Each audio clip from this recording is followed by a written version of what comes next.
नमस्कार, स्वागत है एक बार आप सभी का फिर से हमारे YouTube चैनल पर। आज हम पढ़ने जा रहे हैं तीन संख्याओं का गुणा करना है हमें। सूत्र निखिलम, आधार विधि हम पहले पढ़ चुके हैं, उपाधार विधि हम पढ़ रहे हैं। उपाधार का मतलब क्या हो गया, जो आधार थे यानी कि 10, 100, 1000, ठीक है, इनके जो गुणांक है यानी कि जो इनके गुणज हैं, यानी कि 10 का गुणज 20, 30, 40, 50, 60, 70 ये हो गए। 100 के गुणज जो है वो 200, 300, 400 इस प्रकार से हो गए। और 1000 के जो गुणज है वो 2000, 3000, 4000 इस प्रकार से हो गए।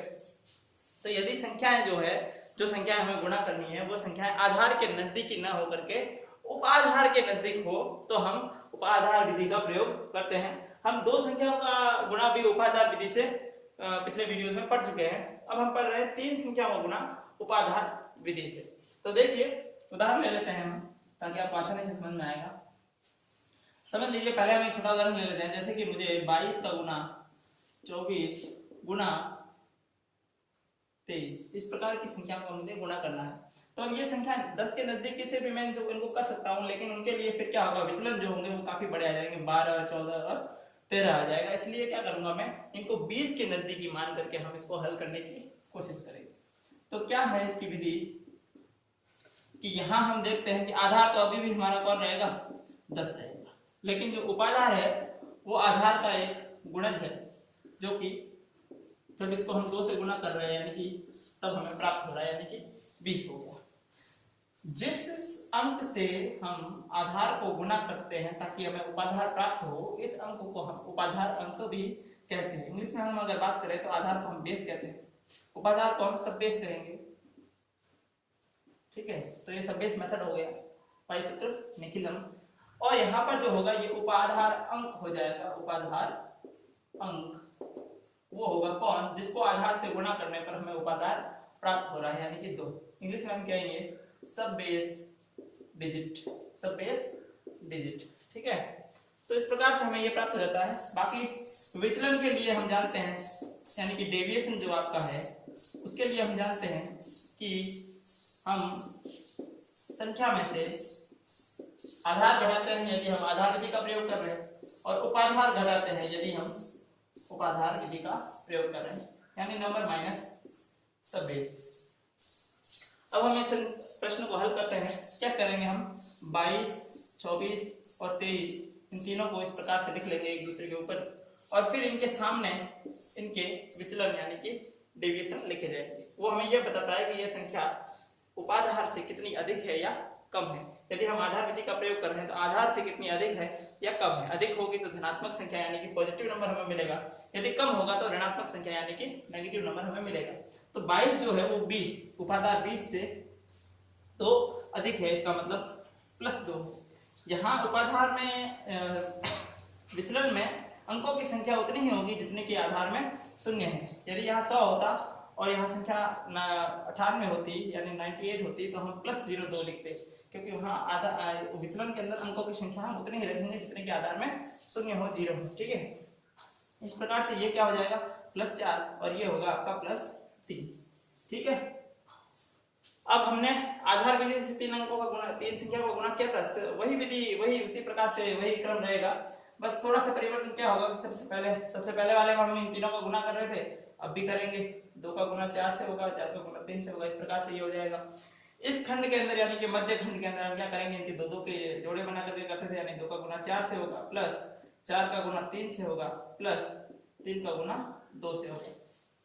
आपस में 2-2 के जोड़े बना करके युग्म बना करके हम गुणा करेंगे। ठीक है, अंतिम खंड में हम क्या कर रहे थे, किसी एक संख्या को ले रहे थे और अन्य दोनों संख्याओं के हम विचलन को उसमें जोड़ रहे थे। यदि ऋणात्मक है तो घट जाएंगे, धनात्मक है तो जुड़ जाएंगे। तो 22 के साथ में जब 4 जुड़ेंगे 24, 24 और 3 27, माफ कीजिए 22 और 4 जब 26 होंगे, 26 और 3 29 हो जाएंगे। 4 और 3 7 जब 22 में जुड़ेंगे तो 29 हो जाएंगे। इसी प्रकार से यदि मैं 24 लेता हूँ संख्या तो 4 नहीं लूंगा, 2 और 3 को लेंगे, यानी उस संख्या का खुद का विचलन छोड़ देके अन्य सभी संख्याओं के विचलन उसमें जोड़ दिए जाते हैं, यानी कि डेविएशन उसमें जोड़ दिया जाता है। तो 24 और 2 26 और 3 29 होंगे। यदि आप 23 लेते हैं तो 4 और 2 6 इसमें जुड़ेंगे तो भी 29 होंगे। तो किसी भी एक संख्या को ले सकते हैं, अन्य दोनों संख्याओं के विचलन को उसमें जोड़ा जाएगा, यानी कि 22 के साथ में 4 और 3 दोनों जुड़ जाएंगे। यदि धनात्मक है तो जुड़ेंगे, ऋणात्मक है तो वो घट जाएंगे, क्योंकि हम माइनस की संख्या यानी ऋणात्मक संख्या को वहां जोड़ने का कार्य कर रहे हैं। अब आधार और उपाधार विधि के अंतर क्या होता है कि जो मध्य खंड है इसका गुणा करेंगे हम उपाधार अंक से। किससे? उपाधार अंक से। यहाँ उपाधार अंक हमारा 2 है, और ये जो प्रथम खंड है यानी कि सबसे पहला जो हिस्सा है, जो पार्ट है, इसमें हम उपाधार अंक के वर्ग से गुणा करेंगे, उपाधार अंक के वर्ग से गुणा करेंगे। बस यही जो है वो अंतर है तीन संख्याओं के गुणनफल के आधार और उपाधार विधि में, कि यहाँ हम उपाधार अंक का गुणा कर रहे हैं और यहाँ हम उपाधार अंक के वर्ग से गुणा कर रहे हैं। पहली बात। दूसरी बात, विचलन जो है वो हम संख्या के साथ में उपाधार की सहायता से निकाल रहे हैं, उपाधार से तुलना करके हम पता कर रहे हैं विचलन क्या रहेगा। ठीक है।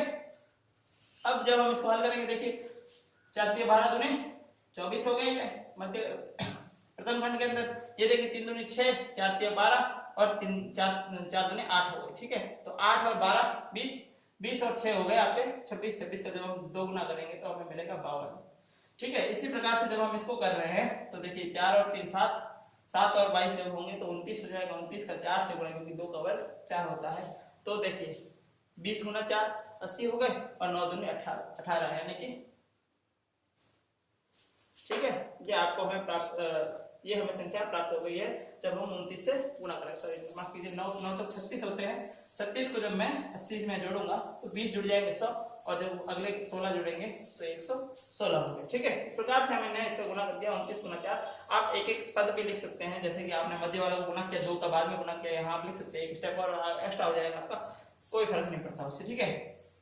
अब प्रथम, सबसे अंतिम और मध्य खंड, सबसे अंतिम और मध्य खंड के अंदर हमेशा हमें याद रखना है कि उतने ही अंक होंगे जितने के आधार में शून्य है। इसका मतलब यहाँ केवल 4 रहेगा, 2 हासिल चली जाएगी, और फिर जुड़ने के बाद में जो अंतिम अंक यानी इकाई अंक होगा वो केवल यहाँ रहेगा और अगला अंक हासिल में चला जाएगा। यदि अंकों की कमी होती है तो आप शून्य लगा के पूर्ति करते हैं, ये हम पिछले वीडियोस में पढ़ चुके हैं, तो बार-बार बताने की आवश्यकता नहीं है। तो यहाँ पर 4 बच जाएगा, आगे जो 2 दहाई का अंक है वो हासिल चला जाएगा, तो 52 और 2 जब जुड़ेंगे तो 54 हो जाएंगे।